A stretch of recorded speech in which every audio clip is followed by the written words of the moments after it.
ख्याल आया है। ऐसा इसलिए कहना पड़ रहा है क्योंकि राहुल गांधी कह रहे हैं कि हिंदुस्तान में अब लोकतंत्र सिर्फ ख्यालों में है। दरअसल किसानों को लेकर कांग्रेस के नेता राष्ट्रपति भवन तक मार्च करने वाले थे, लेकिन पुलिस ने इजाजत नहीं दी। राहुल गांधी ने लोकतंत्र पर सवाल उठा दिए।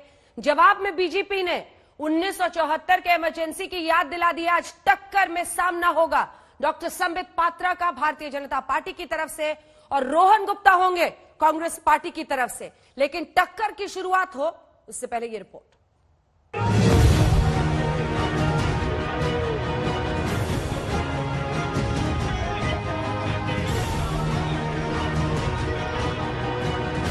किसान आंदोलन के एक महीने बाद राहुल गांधी और प्रियंका वाड्रा गांधी किसानों के मुद्दे पर सोशल मीडिया के वर्चुअल दुनिया से जमीन पर उतरे और आरोप लगा दिया कि भारत में लोकतंत्र अब काल्पनिक है।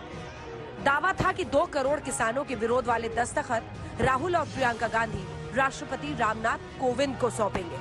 तमाम कांग्रेसी नेताओं के साथ वो कूच तो कर गए, लेकिन दिल्ली पुलिस ने रोक दिया। सिर्फ 3 नेताओं राहुल गांधी, अधीर रंजन चौधरी और गुलाम नबी आजाद को राष्ट्रपति से मुलाकात की इजाजत दी गई।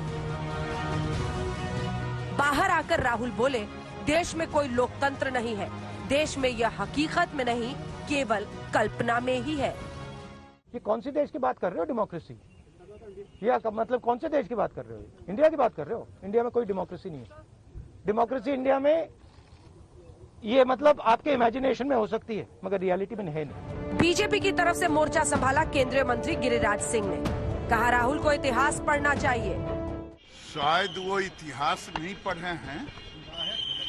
भारत के इतिहास में काले अक्षर में 1974 का इमरजेंसी है, राहुल गांधी को पढ़ ले। सरकार पर प्रहार करते हुए राहुल गांधी ने लोकतंत्र की कमजोरी की पूरी बिसात भी समझाई थी। उनका आरोप है कि जो भी प्रधानमंत्री के खिलाफ खड़ा होता है उसे आतंकी बोल दिया जाता है। किसान खड़ा होता है तो उसे आतंकवादी कह दिया जाता है। मजदूर हो या विरोधी पार्टी, सबको आतंकवादी और राष्ट्र विरोधी बता दिया जाता है। जो भी नरेंद्र मोदी जी के खिलाफ खड़े होते हैं वो उनके बारे में कुछ ना कुछ गलत बोलते रहते हैं।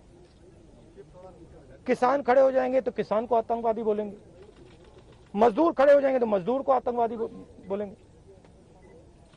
एक दिन अगर मोहन भगवत खड़े हो गए तो कहेंगे ये भी आतंकवादी है। मतलब जो भी नरेंद्र मोदी जी से सत्ता लेने की कोशिश करेगा वो आतंकवादी। राहुल के इस हमले पर बीजेपी ने फिर उल्टा धावा बोल दिया। कहा राहुल गांधी झूठ फैला रहे हैं। लगे हाथ राहुल को न्योता भी दे दिया कि जनवरी में संसद का सत्र होगा, राहुल छुट्टी पर जाने से बाज आएं और संसद में बिल पर बोले। आरोप उल्टा राहुल गांधी पर लगा दिया कि किसानों के नाम पर वो कांग्रेसी कार्यकर्ताओं के हस्ताक्षर लिए घूम रहे हैं। मेरे नजरों में वहां बैठे हुए लोग किसान हैं। राहुल गांधी इस तरह से भावनाएं ना भड़काएं। देखिए, पार्लियामेंट का सेशन तो होगा ही जनवरी में।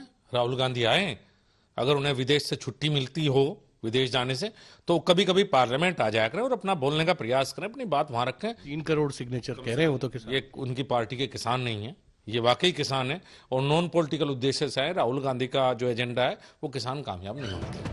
पिछले दिनों एक कार्यक्रम में नीति आयोग के सीईओ अमिताभ कांत ने एक जवाब में भारत में टू मच डेमोक्रेसी यानी ज्यादा लोकतंत्र की बात की थी, जिस पर जमकर विवाद हुआ था। हालांकि उन्होंने बाद में सफाई दी थी कि उनका बयान चीन से तुलना के संदर्भ में था। और आज राहुल गांधी के इस बयान के बाद बहस टू मच डेमोक्रेसी बनाम नो डेमोक्रेसी पर छिड़ गई है।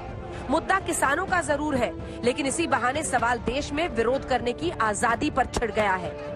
शाहीन बाग से लेकर किसान आंदोलन तक, क्या सरकार विरोध की आवाज दबा देती है? क्या हाँ में हाँ मंजूर लेकिन ना करने वाले देशद्रोही करार दे दिए जाते हैं? काल्पनिक लोकतंत्र है या ये सवाल?